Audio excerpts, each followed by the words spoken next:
एक बेटे ने अपनी बूढ़ी माँ को घर से धक्के मारकर निकाल दिया क्योंकि माँ एक पुरानी लोहे की संदूक को सीने से लगाकर रखती थी। लेकिन एक रात जब छोटी बहू ने छुपकर उस संदूक को खोला तो उसके पैरों तले जमीन खिसक गई। उसमें तो हर हर महादेव मित्रों, आज मैं आपको एक ऐसी मर्मस्पर्शी और रोंगटे खड़े कर देने वाली कहानी सुनाने जा रहा हूँ जो यह सिद्ध कर देगी कि माता पिता की सेवा ही इस धरती का सबसे बड़ा तीर्थ है।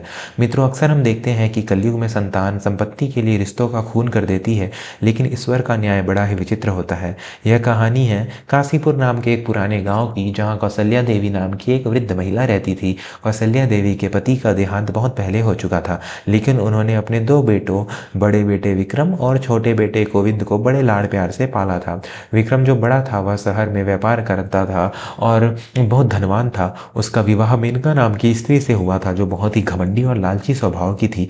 वही छोटा बेटा गोविंद गांव में ही रहता था। वह खेती बाड़ी करता था और उसका विवाह रुक्मणी से हुआ था जो अत्यंत संस्कारी और सरल स्वभाव की थी। समय का चक्र घुमा और कौशल्या देवी बूढ़ी हो गई। उनके पास एक पुरानी जंग लगी हुई लोहे की संदूक थी। वह संदूक हमेशा उनके बिस्तर के पास रखी रहती थी। कौशल्या देवी किसी को भी उस संदूक को हाथ लगाने नहीं देती थी। उनकी इस आदत को देखकर वही बड़ी बहू मेनका ने मन में लालच का बीज पनपने लगा।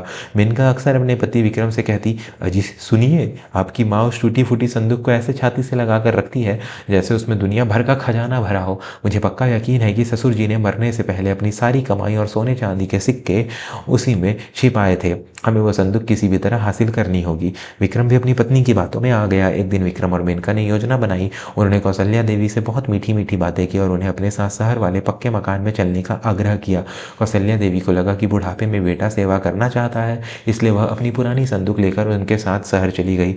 लेकिन शहर पहुंचते ही मेनका का असली रूप सामने आ गया। वह बुढ़िया माँ को रूखा सूखा खाना देती और दिन रात ताने मारती। उसका बस एक ही मकसद था, उस संदूक की चाबी हासिल करना। एक रात जब कौशल्या देवी सो रही थी, मेनका दबे पांव उनके कमरे में गई और संदूक खोलने की कोशिश करने लगी। खटपट की आवाज़ से कौशल्या देवी की आंख खुल गई। उन्होंने मेनका का हाथ पकड़ लिया और कहा, बहू, यह तुम क्या कर रही हो? इस संदूक में वो नहीं है जो तुम सोच रही हो। यह मेरे जीवन की पूंजी है, इसे मेरे जीते जी मत खोलो।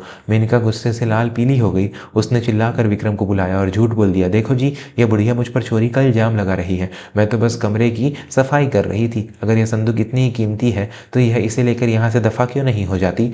विक्रम ने अपनी माँ की एक न सुनी। उसने कड़कती ठंड में अपनी बूढ़ी माँ का हाथ पकड़ा और उसे घर के बाहर धक्का दे दिया। उसने चिल्लाते हुए कहा, माँ, अगर तुझे अपनी यह कबाड़ संदूक इतनी ही प्यारी है तो इसे लेकर यहाँ से चली जा। आज के बाद मेरे घर की देहरी पर कदम मत रखना। बेचारी कौशल्या देवी आंखों में आंसू लिए कांपते हाथों से अपनी भारी संदूक को घसीटते हुए वहां से निकली। उनके पास जाने के लिए कोई जगह नहीं थी सिवाय अपने छोटे बेटे गोविंद के पास। मित्रों, कहानी में आगे बढ़ने से पहले अगर आप भी अपने माता पिता को भगवान का रूप मानते हैं, उनका सम्मान करते हैं, तो अभी चैनल को सब्सक्राइब कर लें और बेल आइकन दबाएं, क्योंकि ऐसी ज्ञानवर्धक कहानियां हम रोज आपके लिए लाते हैं। गोविंद और रुक्मणी गांव में एक छोटी सी कच्ची झोपड़ी में रहते थे। उनकी आर्थिक स्थिति बहुत खराब थी। 2 वक्त की रोटी का जुगाड़ करना भी मुश्किल था। जब उन्होंने अपनी माँ को इस हालत में देखा तो वे दौड़कर उनके पास आए। गोविंद ने माँ के चरणों में गिरकर कहा, माँ, मुझे क्षमा कर दो। मैं इतना नालायक हूँ कि तुम्हें सुख नहीं दे सका जो तुम्हें उस निष्ठुर भाई के पास जाना पड़ा। रुक्मणी ने तुरंत माँ को पानी पिलाया और उन्हें अपनी टूटी हुई खाट पर बिठाया। कौशल्या देवी ने अपनी संदूक को एक कोने में रख दिया। अब गोविंद, रुक्मणी और कौशल्या देवी उसी छोटी सी झोपड़ी में रहने लगे। भले ही उनके पास धन नहीं था, लेकिन घर में प्रेम और सम्मान की कोई कमी नहीं थी। रुक्मणी खुद भूखी रह लेती, लेकिन अपनी सास को गर्म रोटी खिलाती। गोविंद दिन रात मेहनत करता था कि माँ को कोई तकलीफ ना हो। दिन बीतते गए, लेकिन गरीबी कम नहीं हुई। एक बार गाँव में भीषण अकाल पड़ गया। खेतों में फसलें सूख गई। गोविंद के घर में अन्न का एक दाना भी नहीं बचा। 3 दिन हो गए, तीनों ने कुछ नहीं खाया था। कौशल्या देवी से अपने बेटे और बहू की यह दशा देखी नहीं गई। उस रात अमावस्या का घोर अंधेरा था। कौशल्या देवी ने गोविंद और रुक्मणी को अपने पास बुलाया। उन्होंने अपनी कमर से वह पुरानी चाबी निकाली और कांपती आवाज में कहा, बेटा गोविंद, बहू रुक्मणी, तुम दोनों ने निस्वार्थ भाव से मेरी सेवा की है। आज तक मैंने यह संदूक कभी नहीं खोली, क्योंकि तुम्हारे पिता ने मुझे वचन दिया था कि जब परिवार पर घोर संकट आए तभी इसे खोलना। आज वह समय आ गया है। गोविंद ने कहा, माँ, हमें धन दौलत नहीं चाहिए, हमें बस आपका आशीर्वाद चाहिए। लेकिन माँ ने जिद करके वह संदूक खोलने को कहा। रुक्मणी ने दिए की मध्यम रोशनी में कांपते हाथों से उस जंग लगी संदूक संदूक का ताला खोला। जैसे ही संदूक का ढक्कन खुला, रुक्मणी की चीख निकल गई, उसकी आंखें फटी की फटी रह गई। मित्रों, आप सोच रहे होंगे कि उसमें सोना चांदी होगा। नहीं, उस संदूक में कोई धन नहीं था। उसमें सबसे ऊपर एक सालीग्राम की काली मूर्ति रखी थी, कुछ पुराने पीले पड़ चुके धार्मिक ग्रंथ थे और एक छोटी सी पोटली थी। रुक्मणी ने वह पोटली खोली, उसमें कुछ विचित्र प्रकार के काले और सुनहरे बीज थे। साथ ही एक पत्र रखा था जिस पर लिखा था, ये अन्नपूर्णा बीज है, जब अकाल मृत्यु का तांडव करे तब इन बीजों को धरती में बो देना। यह केवल उसी के हाथ से फलेंगे जो मन का पवित्र होगा और जिसने अपने माता पिता की सेवा भगवान मानकर की होगी। गोविंद ने निराश होकर कहा, माँ, यह तो केवल बीज है, इनसे अभी हमारी भूख कैसे मिटेगी। कौशल्या देवी ने मुस्कुराते हुए कहा, बेटा, यह तुम्हारे पिता को एक सिद्ध साधु ने दिए थे, ईश्वर पर भरोसा रखो और इन्हें अभी घर के पीछे वाली बंजर जमीन में बो दो। गोविंद ने माँ की आज्ञा मानकर रात के अंधेरे में ही भूखे पेट उन बीजों को जमीन में बो दिया और सालिग्राम भगवान की पूजा करके सो गया। अगली सुबह जब सूर्य की पहली किरण धरती पर पड़ी तो गांव वालों ने के शोर से गोविंद की नींद खुली। लोग गोविंद की झोपड़ी के पीछे जमा थे और आश्चर्य से चिल्ला रहे थे। गोविंद और रुक्मणी बाहर आए तो जो दृश्य उन्होंने देखा उस पर उन्हें अपनी आंखों पर विश्वास नहीं हुआ। रात भर में, जी हाँ मित्रों, केवल एक रात में वह बंजर जमीन सुनहरी फसल से लहलहा रही थी। उन बीजों से जो पौधे निकले थे उनकी बालियों में सामान्य गेहूं नहीं बल्कि ऐसे दाने थे जो सोने की तरह चमक रहे थे। यह कोई साधारण फसल नहीं थी, यह ईश्वरीय चमत्कार था। उस फसल की खुशबू पूरे गांव में फैल गई। देखते ही देखते गोविंद की गरीबी दूर हो गई। वह फसल कभी खत्म ही नहीं होती थी, जितना काटो वह उतनी ही बढ़ जाती थी। गोविंद ने गांव के सभी भूखे लोगों को अनाज दिया। धीरे धीरे गोविंद ने एक पक्का मकान बनवा लिया और माँ की सेवा और भी ठाट बाट से करने लगा। मित्रों, यह खबर हवा की तरह उड़ते हुए शहर में बड़े भाई विक्रम और उसकी लालची पत्नी मेनका तक पहुंची। जब उन्हें पता चला कि माँ के उस कबाड़ संदूक में जादुई बीज थे तो मेनका ईर्ष्या और लालच की आग में जलने लगी। उसने अपना सिर पीट लिया और बोली, हाय, मेरा ही दुर्भाग्य था जो मैंने उस बुढ़िया को घर से निकाल दिया। वह संदूक तो कुबेर का खजाना निकली। हमें किसी भी तरह वह संदूक और बचे हुए बीज वापस लाने होंगे। विक्रम और मेनका ने फिर से एक घिनौनी चाल चली। वे रोते हुए नाटक करते हुए गोविंद के घर पहुंचे। मेनका ने कौशल्या देवी के पैरों में गिरकर मगरमच्छ के आंसू बहाते हुए कहा, माँ जी, मुझे माफ कर दीजिए, मुझसे बहुत बड़ी भूल हो गई, मुझे अपनी गलती का एहसास हो गया है, आप हमारे साथ वापस चलिए। कौशल्या देवी का हृदय तो माँ का हृदय था, वह पिघल गई। लेकिन गोविंद समझ रहा था कि यह सब नाटक है। फिर भी माँ के कहने पर उसने भाई भाभी को घर में रहने की अनुमति दे दी।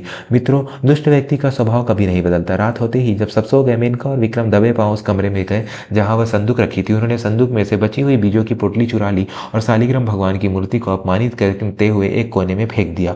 वे दोनों रात के अंधेरे में ही बीज लेकर अपने शहर वाले घर भाग गए। घर शहर पहुंचकर विक्रम ने अपने बड़े से बगीचे में उन बीजों को बोया। मेनका खुशी से पागल हो रही थी। अब हम दुनिया के सबसे अमीर लोग बन जाएंगे, अब हमें उस बुढ़िया की सेवा भी नहीं करनी पड़ेगी। उन्होंने बेसब्री से सुबह का इंतजार किया।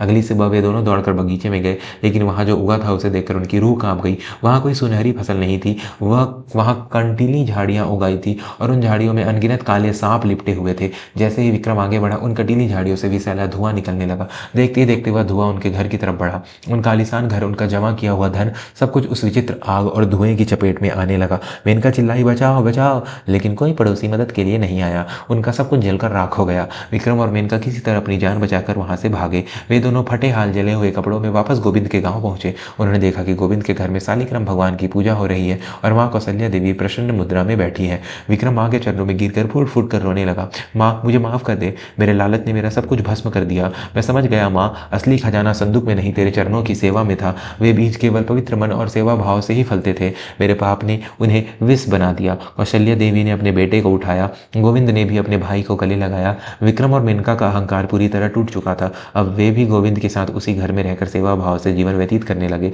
मित्रों, इस कहानी से हमें यह बहुत बड़ी सीख मिलती है कि कपट और लालच का फल हमेशा विनाश ही होता है। जो संतान अपने माता पिता को बोझ समझती है वह जीवन में कभी सुखी नहीं रह सकती। असली दौलत सोने चांदी की संदूक में नहीं बल्कि माँ बाप के आशीर्वाद में होती है। अगर ये कहानी आपके दिल को छू गई हो तो अभी इस चैनल को सब्सक्राइब करें और कमेंट बॉक्स में माता पिता की जय अवश्य लिखें। मित्रों, भगवान शिव कहते हैं कि जो मनुष्य अपने कर्मों को सुधार लेता है उसका प्रारब्ध भी बदल जाता है। इसलिए सदैव अच्छे कर्म करें और अपने बुजुर्गों का सम्मान करें। मैं आपका साथी आपसे विदा लेता हूँ इस वादे के साथ कि अगली कहानी इससे भी ज़्यादा अद्भुत होगी। तब तक के लिए अपना और अपने परिवार का ख्याल रखें। हर हर महादेव।